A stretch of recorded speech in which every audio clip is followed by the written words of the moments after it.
Welcome back to the Nonstop Horror YouTube channel where we celebrate the best genre all year long. Today we're talking about Shudder again. A few videos ago I talked about some of the best movies available on the Shudder platform, and today we're talking about what is coming to the platform in September. We got some goodies queued up, so we're going to talk about some movies that are already on there and what is coming later on in the month. If you missed that video where I talked about 10 of the best horror movies on Shudder, make sure to go watch that. Halloween is right around the corner, so I know you're going to be looking for some great horror movie recommendations. In between that video and this one, you're going to get plenty. For those who don't know, Shudder is a streaming platform that is exclusively for horror fans. All that's on the platform is horror movies and TV shows, which is just perfect for viewers like you and me. It's only like $6 or $7 a month, but if you want a free trial to see what it's all about, make sure to use the link in the description to do so. Before we get too far into it, I just want to point out that 96% of you are not subscribed to the channel, so make sure you like the video and subscribe for more horror movie recommendations in the future. At the beginning of September, there were a handful of movies that came to Shudder that I think are definitely worth checking out. Timeline-wise, they do skew a little bit older. We've got the Funhouse from 1981, Candyman, which came out in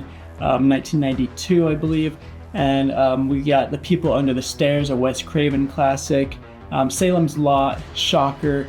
Yeah, these are all older movies. Oh, we have House of a Thousand Corpses by Rob Zombie, which is probably the most recent movie of this selection, and that movie came out in 2003. So yeah, it is a collection of older movies, but they're really great classics that if you haven't checked them out, you should definitely go watch them.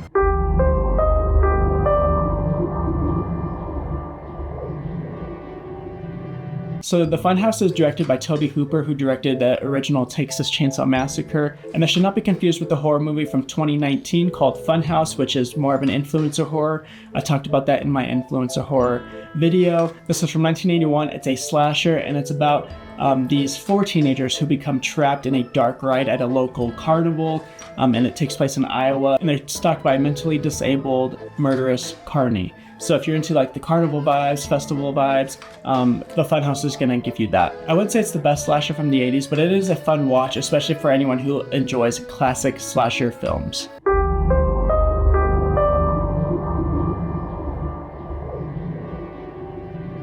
Candyman came out in 1992 and is hailed as one of the best horror movies, and it definitely still holds up. It's based on a short story by Clive Barker, who wrote and directed Hellraiser. So in the movie Candyman, the Candyman is like this myth, this folklore tale about a murderous soul with a hook for a hand, and he's accidentally summoned by this grad student, the skeptical grad student who is doing research on the subject. The Candyman is summoned by saying his name 5 times into a mirror, and of course Helen, the grad student, is very skeptical, but as she's doing more and more research, she finds out that local people are actually pretty afraid of this myth, and so she kind of just goes down the path of further researching, and it takes some really wild rides. This film spawned 3 sequels, I believe, the most recent one coming out back in 2021, so it did spawn quite the horror legacy. Candyman is rated 6.7 out of 10 on IMDb, so it is pretty high up there, and this list of movies that came to Shudder early on in September, I think that this is at the top of the list of movies I'd recommend checking out, although it is probably the most popular on this list as well.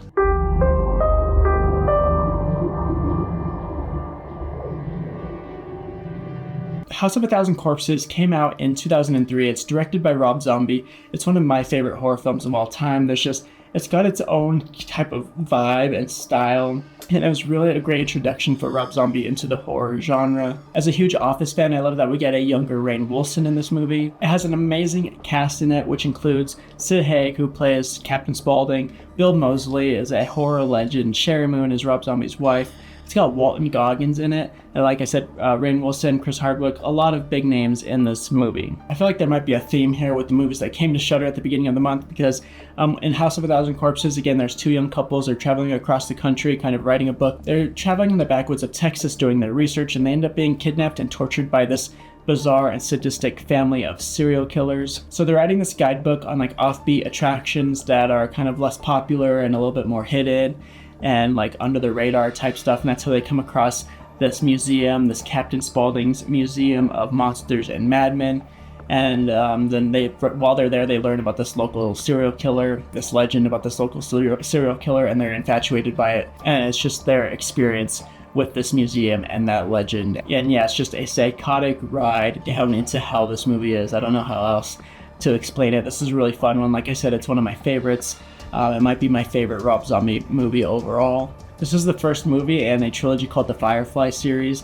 The movies that came after it were The Devil's Rejects and 3 from Hell, so if you watch House of a Thousand Corpses and you enjoy it, you can definitely check those movies out as well. This is also listed as like a black comedy horror, so kind of go into it with that. There's a lot of black comedy, dark themes, and there's gore, there's grit. Like I said, I just love the style of this movie, so go into it expecting some of that.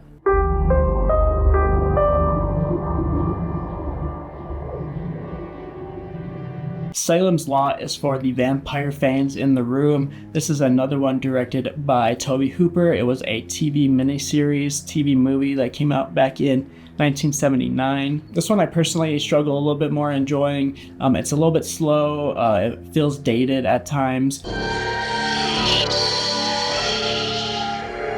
But we get an older Fred Willard in this movie, R.I.P. He was amazing. And if you're a Stephen King fan, this was adapted from a Stephen King novel. I know there are a lot of diehard Stephen King fans out there, so if you are a Stephen King fan and you haven't seen Salem's Lot, this will be right up your alley. The main plot of this movie is about a writer who returns to his hometown and he discovers that the citizens are turning into vampires, and he basically tries to save the town. This, along with House of a Thousand Corpses, are technically kind of cult classics. They, while not widely popular when they first came out, they did kind of garner this cult following and just eventually became cult classics.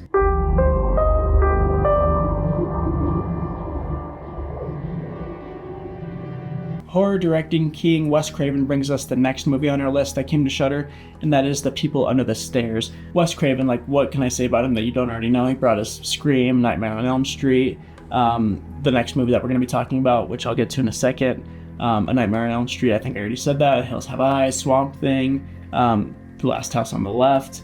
Just so many great movies, and The People Under the Stairs is up there as one of his best as well. It's got a 6.4 out of 10 on IMDb. Again, this came out in 1991, the year I was born, fun fact. This one's also listed as a comedy, dark comedy, black comedy, whatever you want to call it. And it's about this boy who breaks into the house of his family's landlords, and he discovers that they have been keeping these mutilated children under their stairs. Those are the people under the stairs. And then they basically find out that they can't escape. The little boy who breaks in also can't escape, and it's just him trying to get out of this house. One of my favorite things about this movie is that the landlords are played by the same actors who play Big Ed and Nadine from Twin Peaks. As a huge Twin Peaks fan, it just tickles my fancy a little bit. Wes Craven has stated that this movie was kind of partially inspired by a news story where 2 burglars broke into a house, and that led to the cops realizing that this couple had locked away their children in their house. So pretty interesting backstory as to how this movie got made. This film was pretty popular when it came out, surprisingly, and it's been analyzed for its satirical depiction of gentrification, class warfare, and capitalism. So if you're looking at a movie with kind of social theme, social commentary attached to it, then The People Under the Stairs is the movie for you. If you're a fan of like witty satire, oddball humor, and like that comedy, that dark comedy type stuff, similar to maybe the same themes that are in like Evil Dead 2, then People Under the Stairs is also going to be an enjoyable watch for you.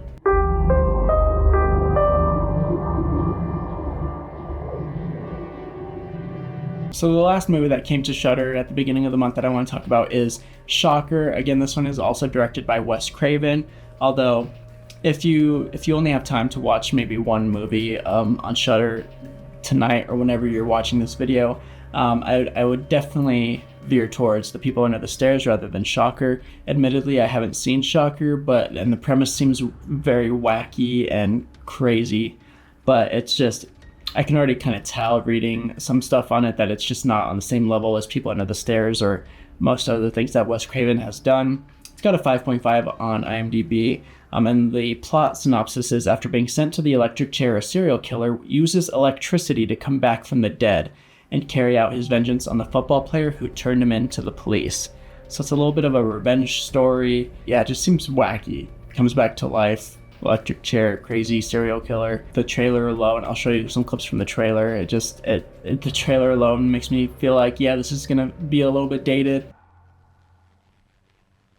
No more Mr. Nice Guy.